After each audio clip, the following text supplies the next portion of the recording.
देशवासियों को यह जरूर बता दें कि आज एक ऐसी राजनीति हमें देखने को मिली जिसकी आप और हम सभी कामना करते हैं, और ये एक आदर्श राजनीति जिस तरह की हम हमेशा बात करते हैं उस तरह की राजनीति थी। दिल्ली के मुख्यमंत्री अरविंद केजरीवाल ने प्रधानमंत्री नरेंद्र मोदी को थैंक यू कहा, और थैंक यू इसलिए कहा क्योंकि आज दिल्ली को 730 मीट्रिक टन ऑक्सीजन मिल गई। उधर सुप्रीम कोर्ट ने हर रोज दिल्ली को 700 मीट्रिक टन ऑक्सीजन देने का फैसला सुना दिया और यह सुनिश्चित करने को कह दिया। यह दूसरी राहत की खबर आई। यह राहत की खबर इसलिए आई क्योंकि दिल्ली के अस्पतालों में जो हाहाकार मच रहा था, मरीज मर रहे थे, अब हम ये आशा करते हैं कि ऐसा नहीं होगा।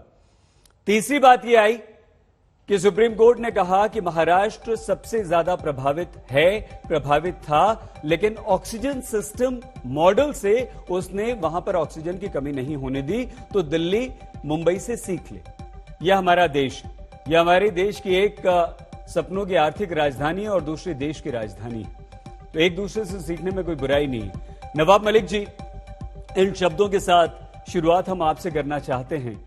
मुंबई सबसे ज्यादा प्रभावित शहर था, अभी भी है कोरोना से।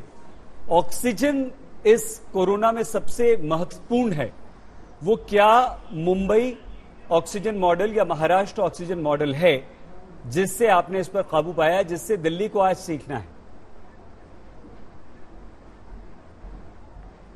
देखिए, मैं आपको बता दूं कि आज कोविड लगभग 14 महीने से मार्च में पिछले साल पहली बार कोविड का मामला आया जी। आने के बाद पूरी तैयारी में सरकार जुटी, चाहे वो मुंबई शहर हो या महाराष्ट्र हो, कि हमें आज कितने पेशेंट है ये सवाल नहीं। हम जिस तरह से दुनिया को देख रहे थे कि लगातार ऑक्सीजन की कमी, अस्पतालों की कमी, लगातार आईसीयू की कमी, हमने सारे टेलीविजनों में दुनिया की खबरें देखी थी।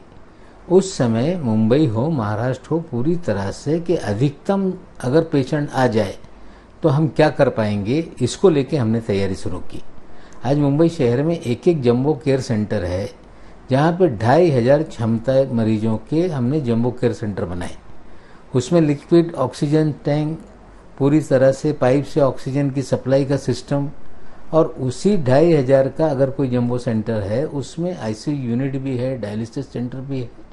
इससे एक चीज़ है कि अगर बड़े जंबो सेंटर में पेशेंट आए तो कम डॉक्टर में हम ज़्यादा मरीजों को देख सकते हैं, एक कम साधनों में लोगों का ज़्यादा इलाज हो सकता है, और कम से कम संसाधनों का इस्तेमाल करके, गैस की, ऑक्सीजन की कम बर्बादी करके चीज़ें संभाली जा सकती है। जब पहली बार हमने कोविड सेंटर बनाया तो लोगों ने उंगलियां उठाई कि ये तो टेम्पररी स्ट्रक्चर में इतना पैसा क्यों बहाया जा रहा है।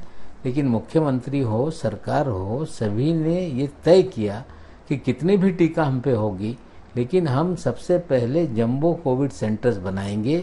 जो महाराष्ट्र में, मुंबई में जो गरीब आदमी है, ये सारी व्यवस्थाएं मुफ्त है, टेस्टिंग से लेके, इलाज से लेके, चाहे रेमडेसिविर हो या अंतिम स्टेज पे कोई पेशेंट चला जाए उसको टॉसिलिजुमैब लगाना पड़े 40,000 का इंजेक्शन, ये सारी सेवाएं हमने मुंबई शहर में, महाराष्ट्र में गरीब आदमी के लिए मुफ्त की है। और निश्चित रूप से जब चीज़ें दुरुस्त की गई, पहले से तैयार हम रहे, तो हम चाहे आंकड़े हमारे 50-60 हज़ार के दरमियान रहे, लेकिन कहीं आपने एक खबर ये नहीं देखी कि ऑक्सीजन के लिए कोई परेशान है या अस्पताल में भर्ती होने के लिए परेशान है। हाँ, एक हम स्वीकारते हैं कि जो अमीर आदमी है वो टॉप जो अस्पताल हैं वहाँ बेड नहीं मिला, इस तरह की लोगों ने शिकायतें की होंगी, लेकिन उन अस्पतालों के भी 80% बेड ये महानगर पालिका मैनेज कर रही है, वहीं से अलॉटमेंट हो रहा है।